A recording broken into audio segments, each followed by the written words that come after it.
Welcome to Transformation of Online Education, Jeopardy to Excellence.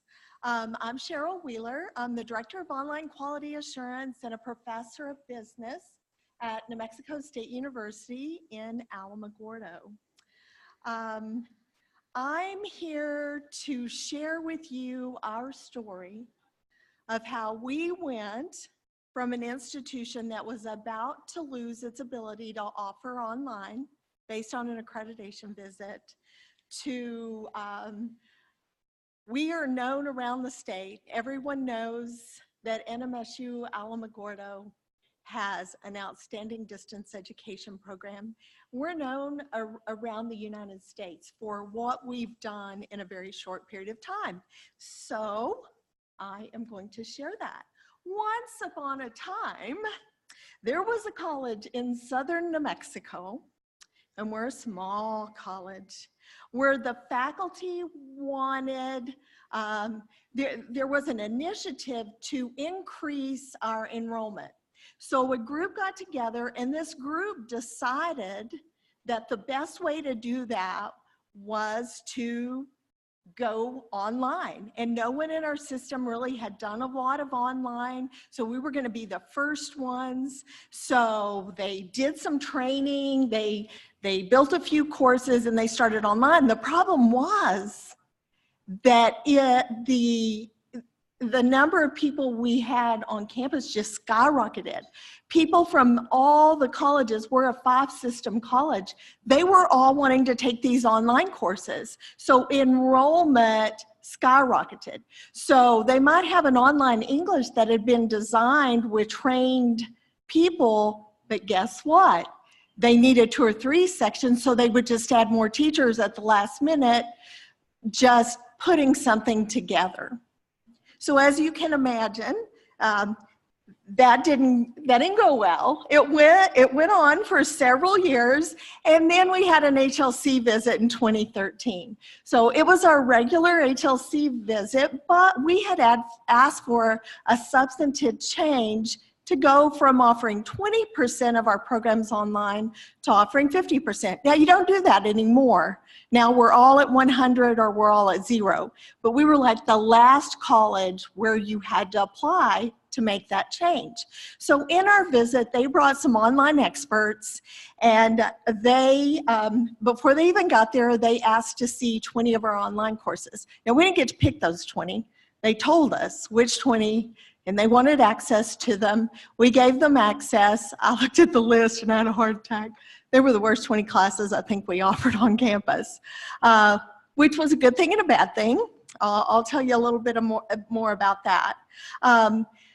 When they came on campus and they started talking to us, basically there at HLC, they told the VP, AA, that they wanted to meet with her, and they wanted to meet with any person over distance ed. Well, we didn't have anybody over distance ed. We had someone over our LMS, but we didn't have anyone over distance ed.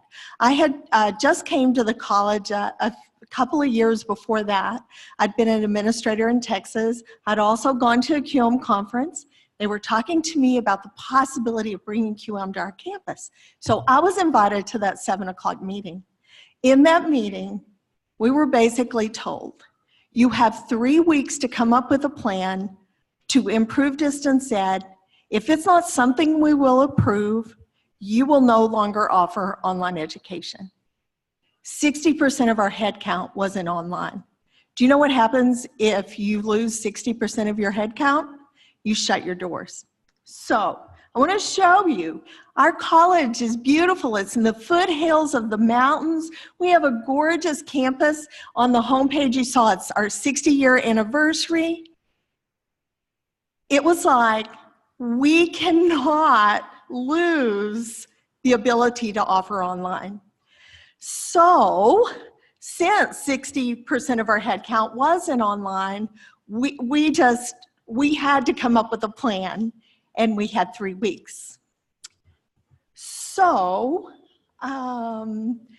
this is what HLC was seeing when they came to our courses. So they would go into a course and it would say, print the syllabus. This will give you general information about the course. You will not use Canvas for this course. All activities will complete it in blank. This is a resource area your publisher has provided for you. Any of you ever see this? And there's a link to the syllabus, and there's a link to the publisher, and that's the online course. They were looking, our faculty had files up where they could see them. So these HLC people would click on files. If you're in, we use Canvas, they would click on files, and this is what they would see. Now, this is my course, so it's not, I had to kind of make this up, but they would see syllabi from several semesters ago. So they're thinking, how can a student even take this course? Of course, what we really had, and some of you younger ones don't even understand this, but we had correspondence courses. And back in the day, back whenever I was in college, a correspondence course meant you got a packet in the mail, it gave you your instructions, you mailed it back into the professor, and note, my little note there, please accept my late submission. That's how you ask for a late submission, you had to actually write it out. But a lot of our courses look like correspondence courses. This is another example. We had, we just had, that was the course. Print the syllabus. We just had, out of the 20, this is how some of those looked. And that's how we looked in that meeting. You want us to do what? Because 3 weeks, we had to come up with a plan, and that plan had to include a common homepage. They've specifically told us that. Design standards, delivery standards, professional development specific to online, equal services for online students, a way to determine readiness for students, and leadership of distance education. You have 3 weeks, write a plan, and submit it. So I worked with the VPAA, and we designed a plan, and our plan that we submitted included what we would do for oversight of distance ed, that we were going to go to Quality Matters for our design standards, that we were going to hire a full-time instructional designer, we were going to have a team of faculty members, required professional development, mandatory template, and online instructor inventory.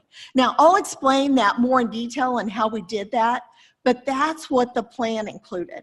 So it was like 20 pages long, explaining in detail what we were going to do with those. And yay, they accepted it. We jumping with joy. We were going to get to continue to offer distance ed if we could meet that plan. The problem was they were coming back in a year, and they had given us only 3 years to get everything done that they wanted us to do. So this is what we did. And I'll go into these in detail, but we added oversight, we designed and required professional development, we provided standards for design, and we made sure all services were available to all students. And this is how we did it. First of all, oversight. Online was just everywhere. You know, someone was over the LMS, the division heads were over getting the courses ready. The only people looking at courses were the supervisors who had never taught online before. It was just a scattered mess. So I was reassigned, keeping my faculty position, to the Director of Online Quality Assurance, which basically I'm over all aspects of distance education on our campus. We also, in leadership, I had faculty apply to be on what we call the quality assurance team. And our quality assurance team, it's faculty members from each of the divisions is how we started, and our instructional designer and myself. And those people are my sounding board for what needs to happen and how we can best do it. And I'll tell you what, if you're just putting together a plan, that was the biggest part to my success. You have to have a team of faculty members who have taught online to be a part of that. And when I put that together, different people applied. I looked at their online courses to see if they had an idea of what they were doing. And then the VPA and I taught to them, and we put together the team. One of the things that I had on my team, I had a naysayer. And the naysayer was skeptical, and she's actually in the audience. She's over there. She was skeptical, and she was the one that I knew if I could get her on my side, she could get out to my faculty, and everybody was going to buy in. Now, you have to know, I had a big stick. I had the biggest stick I could get. It was called the HLC stick, but we didn't want to use that stick because this is the best thing that ever happened to us. That HLC stick and getting beat up a little bit, it's the best thing that could have happened to us. So that was what we did in leadership. Also in our oversight, we got a dedicated budget and dedicated staff allocations. So I teach one course a year. Other than that, I do distance education. I also have the instructional designer who also oversees our LMS, and I have an administrative assistant. Now, you're probably thinking, that doesn't seem like a whole lot of resources. We're a small campus. So we had 3 people dedicated to online. That had never been heard of before. Also, my QA team gets a 3-credit release, reassigned time. We're not supposed to call it release. A 3-credit reassigned time every semester. So that's another major expense to the college.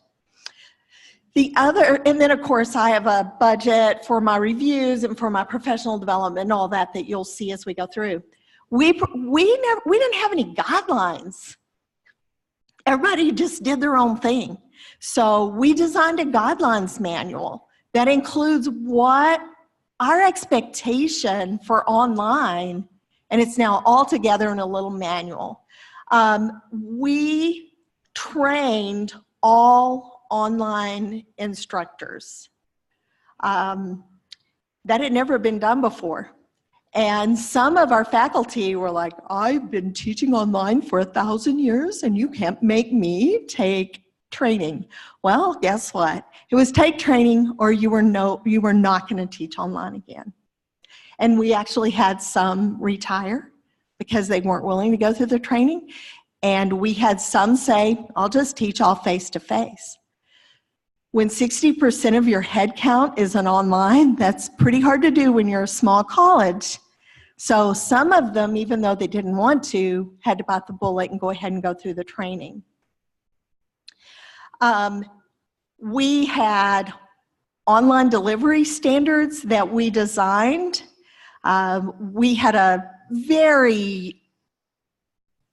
We really worked hard on that process. The QA team, we looked at best practice. We came up with some delivery standards. We put them on a discussion forum where all faculty could discuss it. They made comments. Then we took their comments and we designed these delivery standards. Now, what good is it to have delivery standards if there's no way to ensure that faculty are using them? They're actually tied to our observation document, which is tied to our promotion and tenure. So that does get you to use them. For our adjuncts who are not involved in our promotion and tenure process, if they're not willing to abide by the standards, they're not rehired for the next semester. So everyone went through the training. Everyone in that training learned about those online delivery standards and actually signed a memorandum of understanding stating, I know that they're delivery standards and I will abide by those delivery standards. So And we did have 3 different online trainings. We have the APPQMR is a requirement. All of our faculty had to take that, and they had like 2 months. You have to take it in the next 2 months. And then all of our faculty take a pedagogy course that my QA team has designed. It's a 2-week course. And all the faculty had to take training in our learning management system, which is Canvas. Now, that was the current faculty. Now, before you can teach online for us, you have to take all 3 of those training courses. And if you want to be an adjunct for us and you want to teach online, we offer those 3. They're free to you. We don't pay you to take them. We don't guarantee you a position to take them. But we say, if you don't take them, then we won't even consider you for a position. So that's how we get by with not having to pay you to take the courses. And even if we don't have a place for you, you get to be on the list. So when we do, you're trained. But those training courses are good for a resume if you apply somewhere else. The other thing we did, we had programs that were 100% online by accident, not by purpose. So we looked at those and we made them purposeful. We figured out where those were. We started advertising that we had programs that were 100% online. We worked with our main campus to have 2+2 with our online and their online. So now our students can start with us for 2 years, get that associate's degree, go to our main campus, 2 more, 100% online, and get that bachelor's degree. So the other thing we did is we did a lot of professional development. As I said, we had a pedagogy course, our online teaching course, designed completely by us. It covers a lot of best practice. We actually have them in there. Our people weren't using rubrics because they just didn't know about them. So we teach them about rubrics and how to better utilize those. We teach them, they don't want to put things like, I will get things graded in a certain amount of time. You know, they didn't want to do that. So we made them redo their syllabi and upload those through this course so that we could see that they understood the different things that we were expecting from them. Of course, as I said, they all take the APPQMR. When we were doing this, they didn't have, I can't even think of what the name of the course is, the design course. They didn't have that one at that time. It was the APPQMR. We could teach it on our campus, not have to pay the full amount of money. So that was why we went with the APPQMR. And then they have to go through Canvas training or LMS. Also, we had massive campus-led workshops. If you don't train people, how are they going to know? People who have only taught face-to-face have no clue how to teach online. They've never been trained. And another thing we found, when we first did the APPQMR, we brought someone on our campus. We had 2 days of that, you know, with them being on our campus. We found our people need to take it online because they've never taken an online course. They need to take online courses so they can see what students go through. So we started now, we only offer it online. They have to take it online. Our online teaching course is online and our Canvas training is online. So our faculty, and they hate Moodle, and I love it because they're seeing it from a student perspective. Our students don't know Canvas. They don't know Moodle. And so when they complain, I'm like, you know, that's how our students feel the first class they take with Canvas. So that really is beneficial. So our campus-led workshops, they started out being the 8 general standards. And so we took each standard, we'd have a workshop, and we just, you know, they'd been through the APPQMR, but now we are applying it to our college. We're applying it to our situation. So my QA team, we would have sessions all the time on those. And also things like using Screencast-O-Matic, just things they hadn't been doing. They had just taken their face-to-face courses and switched it to online. And a lot of times it was read the text and answer the questions at the end of the chapter, you know, because they didn't know how to convert what they were doing in the classroom to online. So we had to teach them and give them that skill set. The other thing we had mentors. The QA team mentored. So they were from the different divisions, which were from the different buildings back in the day. It's not like that now, but they would be a mentor in your area. And we also had one that was an adjunct who was virtual. So she was the virtual mentor for those who weren't on our campus, because we had several of those. Then we encouraged our faculty to take a lot of quality matters professional development, and we would pay for that training if they wanted to do that. The other thing we did, online course design. Of course, we used the quality matters standards. When I tell you what we did, you're probably not even going to believe it. We put all of our courses through a QM review in 3 years. So what we did, we took all of our courses, we divided it by 3, the number. We did a third the first year, a third the second year, a third the third year. And within those thirds, we did a third, a third, a third. A third of that third was in the fall, a third of it was in the spring, and a third of it was in the summer. I had to train a lot of faculty to become master reviewers. And what we did in that, the master reviewer is from our campus. So we use master reviewers from our campus, and the other 2 reviewers, our SME and our external reviewer, are from outside of our campus. But we started out, and we decided we were just going to do internal reviews, and then later we were going to get into external. Well, we learned with the training we were giving our faculty, we were wasting our money paying for internal reviews. So pretty soon our internal reviews went away, and I'll show you the numbers in just a second. Our faculty had trouble with measurable objectives. I was an education major. I learned that. They didn't learn that. They are experts at their subject matter. They don't know what measurable objectives are. We had to do a lot of training on that and alignment. Oh my gosh. Some of the courses were so out of alignment. Another thing we did on course design, we came up with a common homepage, and that was something that HLC team said we had to do. Now our students, they go to any of our online courses, and they all look the exact same to start.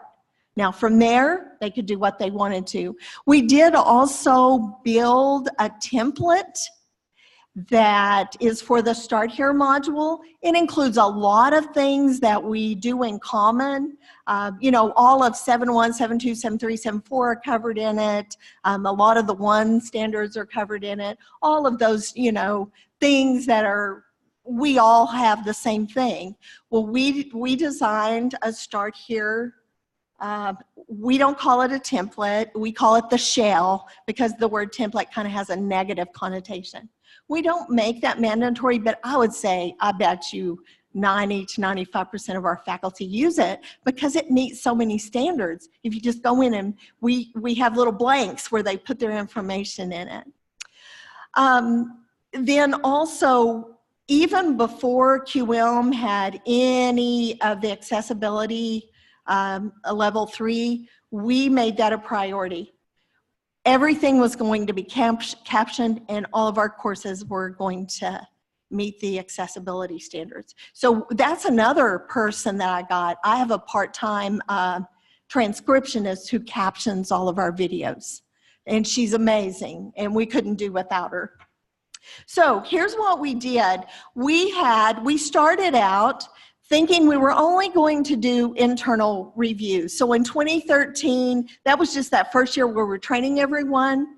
My course went through an official review. So that's the one over there. Because how can I tell you what it's like if I haven't done it myself?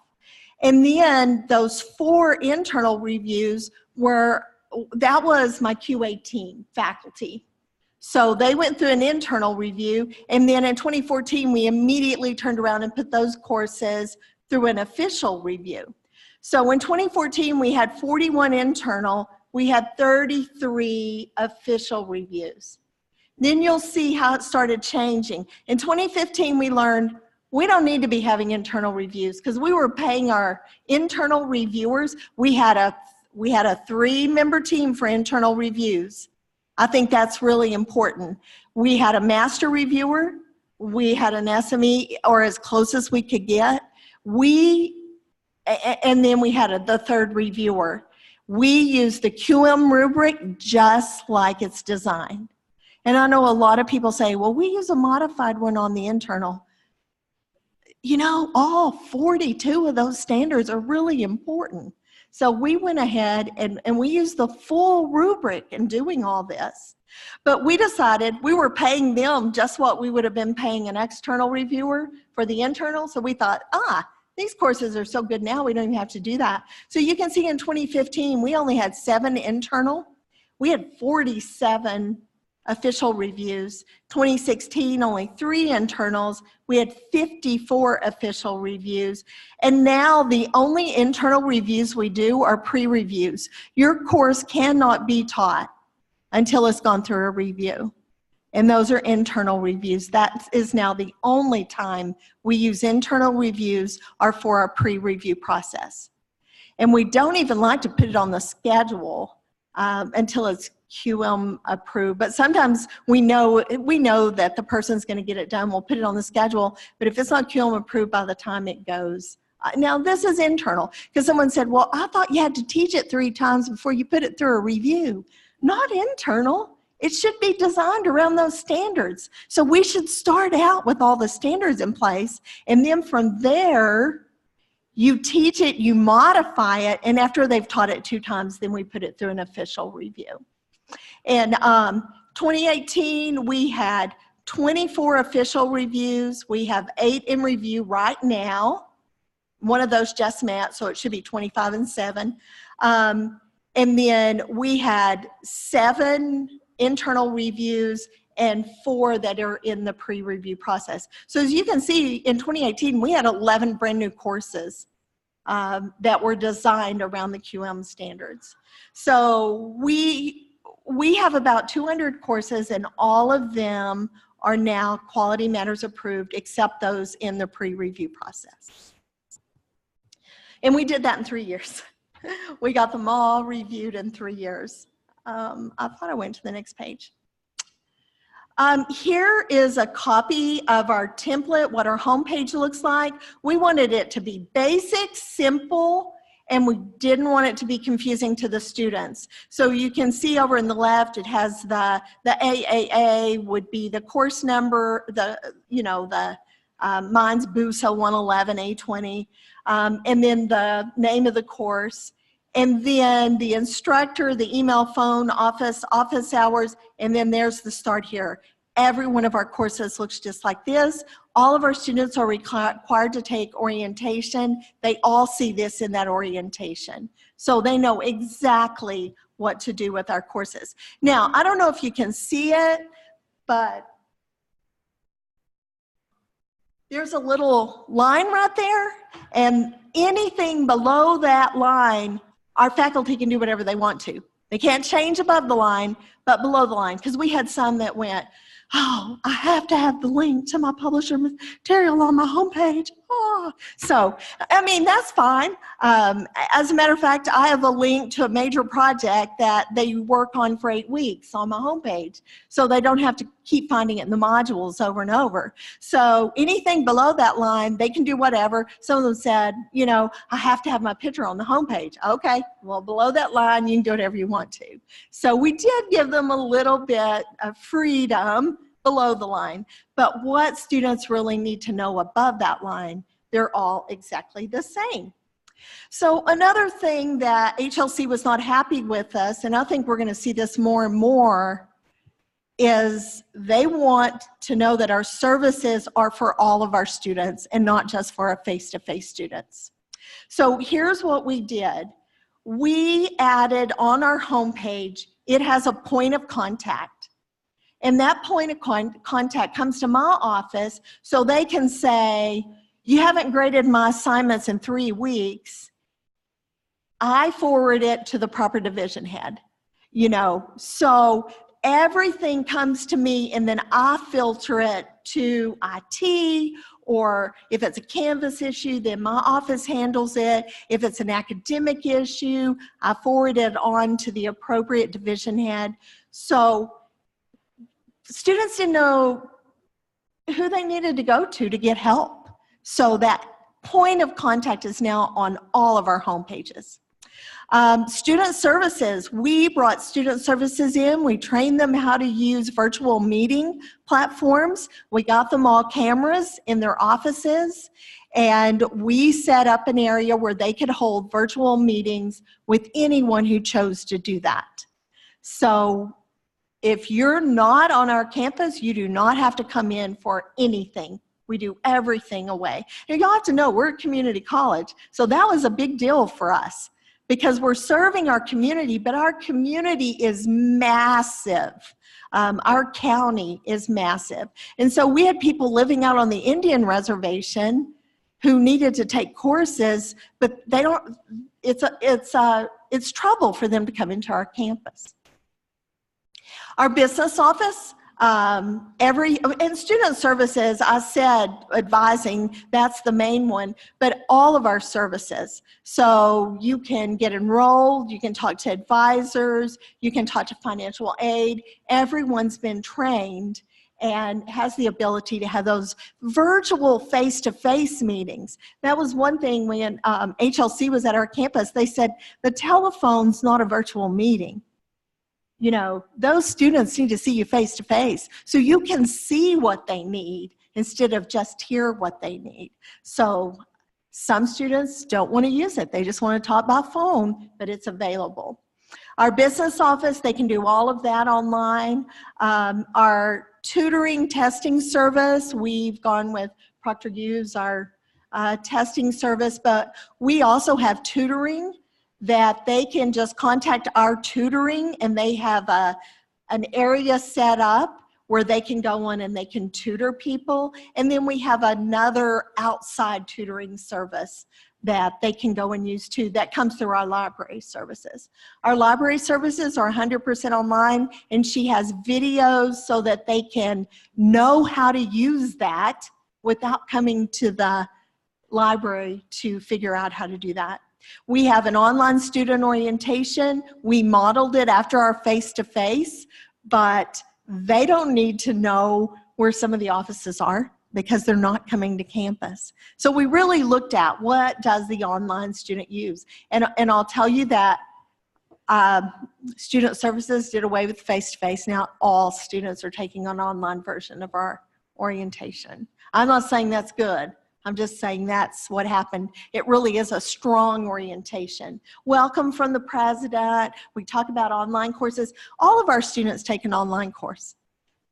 We're a small college and 60% of our headcount's in online. I teach a business course, and if I offer it in the morning, I don't get the number to teach it. If I offer it in the afternoon, I don't, you know, I get about 10 in the morning, 10 in the afternoon, 10 in the evening.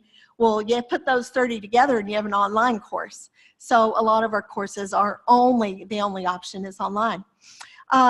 Student assessment of skills. So how is the student supposed to know that they're ready for online?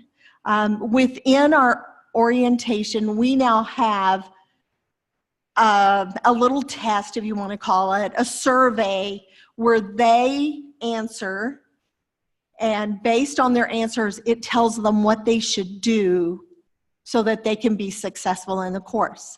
So we have a continuing ed area, and they offer word processing courses and different things that sometimes that's the recommendation. It talks about time management. It talks about their technology skills. So even though it's self-evaluating, they are seeing what it takes, skill sets they need to be an online student. That was another thing that HLC was very prescriptive that we include in our plan. So I know you can't see this, but this is actually our online services. So our students can go, there's the point of contact for online. It's also in Canvas on the homepage. There's our online tutoring link, our online testing, financial aid, everything's right here. And the link to this is on the homepage of our website. So our students, one click, they're here, they can get everything they need. Now I'll tell you on this page, and I don't have a copy of it, but also on our website, we have all of our courses listed as Quality Matters. We tell them what a Quality Matter course is. For our students, we give them our delivery standards, and we say, this is what you should expect of your faculty members. And if they're not doing this, you need to let someone know. So we want our students to have high expectations for our faculty and for our courses. So in 2017, so HLC was supposed to come back in a year, and so they sent us a letter and they said, no, we're going to wait another year. And then they sent us another letter and they said, we're coming back in 2017 anyway, so we'll just tie it to that visit. So they came back in 2017 for our 4-year visit. I don't know. I've always been in the Southern Association, so being in HLC was a little different. But our online education is now meets their standards. They're very happy at what they saw. So where are we today as a campus? We are very confident in the expectations for our faculty. We know what we expect. Our students know what to expect. And I'll tell you what, on our Noel Levitt's online survey, it is amazing. Our students are expecting more. They're expecting more from their faculty, and that's awesome. That's awesome. They're confident. We have confidence in the quality of our courses, and we have confidence that all of our students get the same educational opportunities, no matter if they're online, face-to-face, or in a hybrid situation. So early on, I did some surveys with our students, and these were the kinds of things we got. New and improved, love the easy navigation. So remember, these are students who have been in courses not QM'd and courses that are now QM'd. I intentionally found those students and asked them to do the survey. I like taking this course a lot. It was very easy to navigate. Easy to navigate, we hear that all the time. And you know, some faculty go, well, academic freedom, you can't make me use modules. You know what? When it makes it easier for students, we can ask you to do it. We're not telling you what you have to include in those modules. We're just telling you that that's the way to design a course that meets the needs of students. I look forward to taking some more courses designed by Quality Matters standard. Excellent course, easy to understand the requirements of the students. We heard this over and over and over as we made the change. Now, we also had some students going, well, it's too hard to take online now. We love those kind of comments, you know, because our correspondence courses were pretty easy, but now our rigor was there, and they were getting, you know, we say they have an equivalent experience now to the face-to-face. They have a better experience than a lot of our face-to-face, you know, because some of our face-to-face instructors are still the old lecture kind of type. Now, we have some very creative faculty too, but some of them are still doing that lecture. Well, students in online classes are getting more than that. They're actually getting a better experience. On our Noel Levitt's PSOL survey satisfaction, these were the things they liked. Student assignments are clearly defined in the syllabus. Students notice that. Navigation in the online courses, logical, consistent, and efficient. These are the things, like we were in the way high that students love. The technologies required in my courses are readily available, provided, or easy to download, because now our shell has all that built in. So our instructors who don't know about it, doesn't matter. I've written the instructions out, so they're giving my instructions. Sometimes I do screen captures, and everyone has those in their course on how to do certain things. Course learning objectives and instructions on how to meet them are made clear in my courses. Those were the things that students thought were wonderful about our course after we had made the switch to Quality Matters. A staff survey, have you noticed an impact from our new distance education initiative? This was early. 75% of them said yes. And I'll tell you, you're probably like, well, only 75%. Some of them said, I thought it was great anyway, you know. So you're going to have some that just can't get on board. But one of the comments, the expectation that our students have of the online courses have increased. And I'm talking the staff survey. This is what our staff said, not our faculty. The expectations that our students have of the online courses have increased. The students have now been trained to expect a certain quality, and anything less than that is now a problem. Isn't that awesome? That if it's not a high quality course, that students don't, they're seeing the difference. Our faculty, did the changes made in your course to meet the QM standards make your course more engaging? 75% of them said yes. But I'll tell you, out of that other 25, several of them said, already had an engaging class. And we had some outstanding classes before we switched to QM. So that percentage is even higher. So our faculty even recognized it. One thing that I want you to understand, because we hear all the time, well, without that big stick, we'll never get this to happen. Well, there are other big sticks than accreditation visits. There's the big stick of if you have a lot of your students receiving financial aid, they can come to a financial aid audit, and in that financial aid audit, if those students are taking online courses, they can do just what HLC did to us. They can say, we want to see 20 of your courses. And they do them randomly. And if they look at those and they think they're correspondence courses, you could pay back every penny of your financial aid for years back. Now, there are several institutions right now in court trying to not have to pay back that money. It's so important. So our online, our distance ed program is absolutely amazing. And that big stick is what caused it. But what's keeping it there are the words called, you know, whenever the Department of Higher Ed tells you, and why is the word, have you ever just lost a word? Kathy, help me. And substantive. Regular. I could not think of the word. Regular and substantive.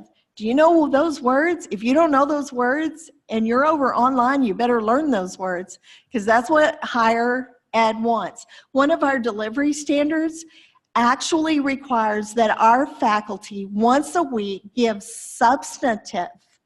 That doesn't mean the lecture that's already there. New information in some format. We recommend they do it in announcements. So in announcements, typically once a week, our people go, okay, this week you're covering chapter 12. This is due on Wednesday, this is due on Sunday.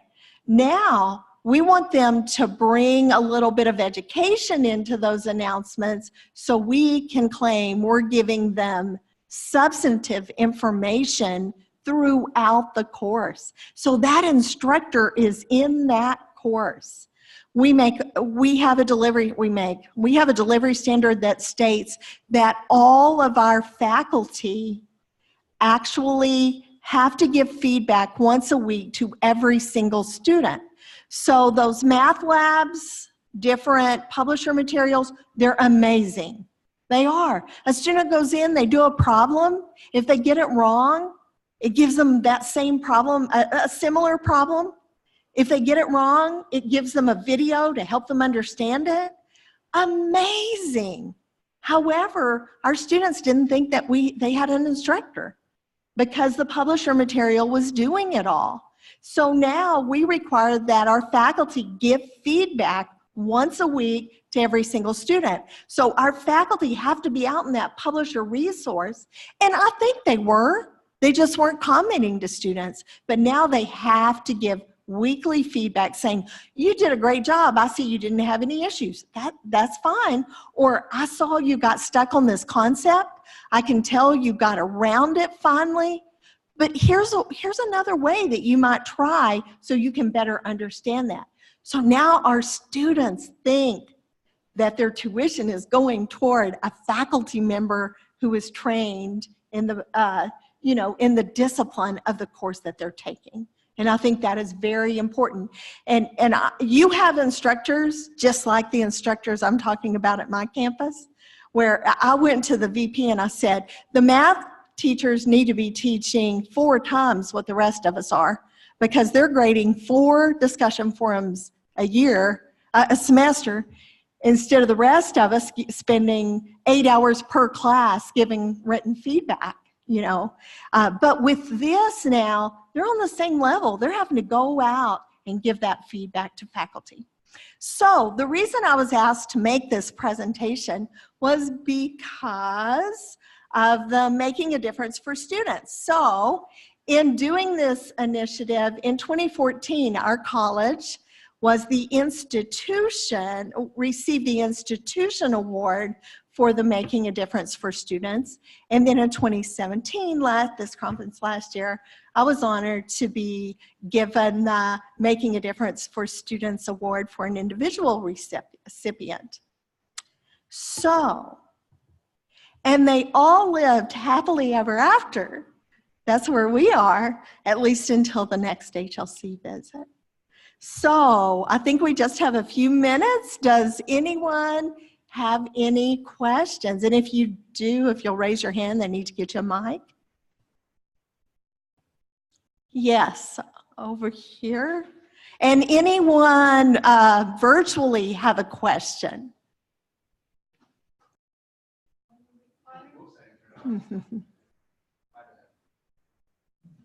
When you require the faculty to give weekly feedback, what tool did they use? Was it in the LMS? Yes, typically they use the LMS. Some of them will do individual emails, but we really recommend they do it through the LMS, because when the supervisor does the observation, that's where the supervisor can see that they are in fact doing it. It's like an email tool within the LMS. They could, but our supervisors don't have access to the emails. Thank you. What's your average class size? What's your average class size? Okay, so this is a real positive. Our classes were our maximum enrollment, once we went to QM, we convinced administration that they needed to lower the limits. So now for our writing specific English 111, we have a cap of 20. And for all other online courses, we have a cap of 25. And our average class size, I would say it's probably about 20.